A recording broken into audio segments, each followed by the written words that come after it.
ډاکټر صاحب راغلو تاسو پوښتنه خلکو ډیر زیات کې ټیک ټاک باندې هم خلکو کمنټونه کړي دا تاسو پوښتنه ته کول غواړم ډاکټر صاحب نه به تاسو پوښتنه کوم ډاکټر صاحب خدا خیر سره راغلی سپیشلی جناب دا کم تاسو پوښتنه چې شوی دا دغه ته کول غواړم ډاکټر صاحب السلام علیکم په خیر وعلیکم السلام ډاکټر صاحب دی اورور کمنټ کړی دی بخنه غواړم یو ټیم د نرم لښانته دا و چې اکثر خوب کې خلک خرړیږي چې دا څه وجه کېدلی شي ډاکټر صاحب اصل کې دی کې هغه ته په خپل پته نه لګي خو چې کوم وزره خو شو دی هغه ته پته لګي چې را د په خوب کې ډېر خرړیږي او جی ډاکټر دا اردو کې خراټه وایي او موږ ته پښتو کې خرړېدل وایو انګلیش کې وته موږ سنورینګ وایي دا اصل کې زیات تر خلکو چې موټاپا فیټي وي هغه ته دا مسله وي یا دین علاوه د پوزې مسله چا وي نو هغه ته دا مسله وي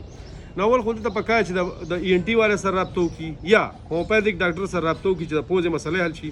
او که فرض کړه دغه نه نو بیا د موټاپې علاج وکي د سره هم لکه دا ټیک کیږي صحیح ده مننه ډاکټر صاحب خوشاله اوسئ